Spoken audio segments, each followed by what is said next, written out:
Welcome to Southern Nevada's homeless census. Without volunteers like you, this important task could not be completed. Thank you for your commitment.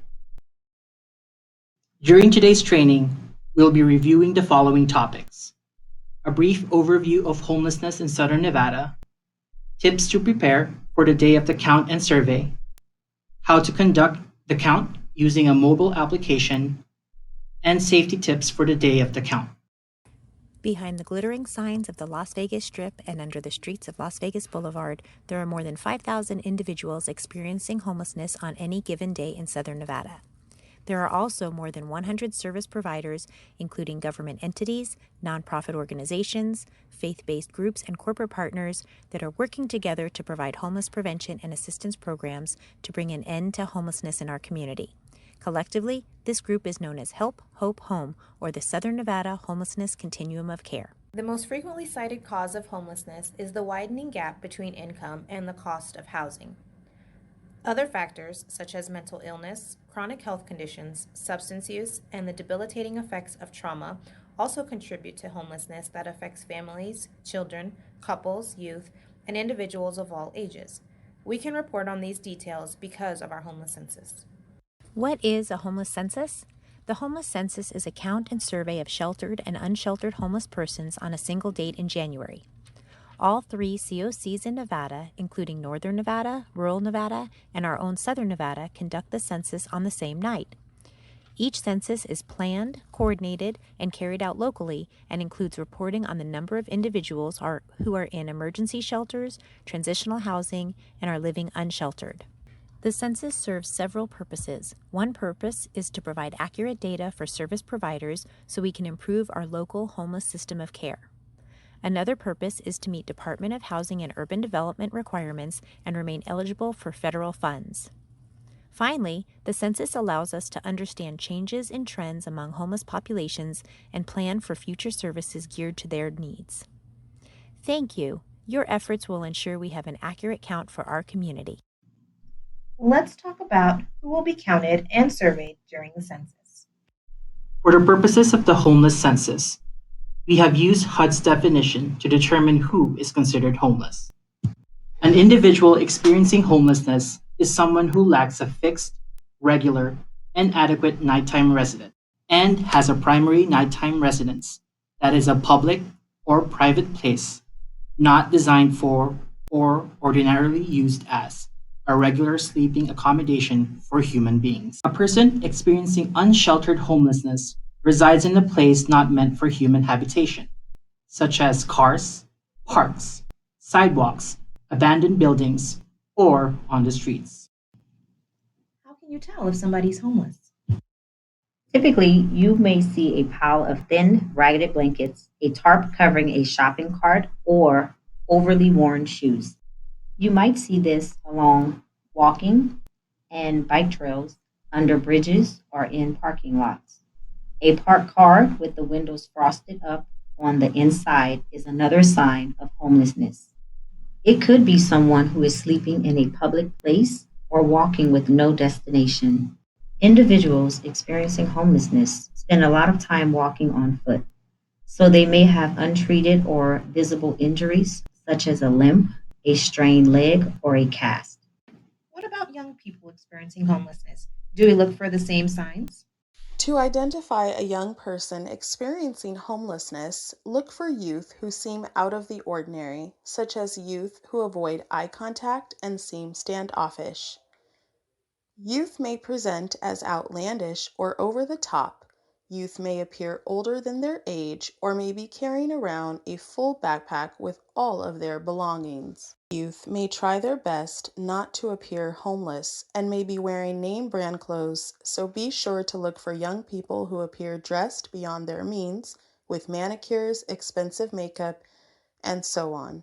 Some youth who have dropped out of school will continue to hang out around their school campus to talk to friends and use the school's resources, such as drinking fountains and bathrooms. They may also hang out outside of Dottie's or other pubs, bus stations, libraries, or community centers where there are large fields. Near Container Park or the Strip, you may see youth street performing or panhandling.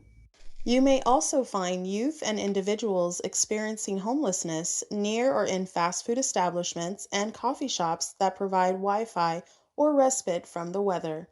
Now, let's talk about who is not considered homeless. Typically, you'll exclude people in uniforms, such as security guards or building maintenance people, people delivering newspapers or other goods, and people who are living doubled up. That means that they respond to the survey sharing that they are living with another family. How do you know where you should be looking? As a census volunteer, you'll be part of a team that counts unsheltered homeless persons by canvassing streets, parks, alleys, parking ramps, highway on ramps, under overpasses, bus stations, campgrounds, parking lots, along the sides of roads, in covered areas, in areas with a lot of bushes to provide shelter, under bridges, in protected areas where there are overhangs or benches, and outsides of abandoned buildings or stairwells. Our community has specialty teams that will be counting and surveying tunnels and storm drains, so you will not be going into these areas. Volunteers will be walking or driving areas identified on their maps known as census tracts. If you are in a driving track and you can see someone from your car and it is safe to do so, you will exit the car as a team and approach the individual and ask if they would be willing to participate in the homeless census survey. If your team decides that it is not safe to exit the vehicle or approach the individual, you will remain in the car and record an observation. Your safety and the safety of your entire team comes first. You may be asking yourself, what if you don't see anyone? This is important information for our community. Our community track maps are identified by 911 call information, along with previous history of homeless individuals residing in these areas. After 2 years of receiving no 911 reports, along with a zero count during the census, the tract will be removed from our canvassing area for the following year. It is important to canvass your entire area and report accurately on your observations. While you may not see anyone in your area, your data is collected and used to inform future tracts, so please know that it is important to us and your efforts are valuable even if you have not recorded any unsheltered individuals. How to prepare for census deployment. Deployments of volunteer teams will begin at 4:30 a.m. and continue throughout the day and throughout Clark County. Before you leave home, check to make sure you have weather appropriate clothing. Please consider wearing layers of clothing so you can put on or take off as needed. The count will happen rain or shine, so bring an umbrella if you think it may rain. Weather will not stop our count. Consider wearing a green shirt or jacket. Our community outreach teams wear bright green shirts, so this color is associated with the type of work we'll be doing. There will be safety vests at each of the locations for those who do not have bright clothing. However, we are limited on the number of vests we have at each site, so it's best to wear brightly colored clothing on the day of the count. Please wear closed-toed shoes. Depending on your track, you may have short or medium distances to walk, so be sure your shoes are comfortable for walking. What not to wear?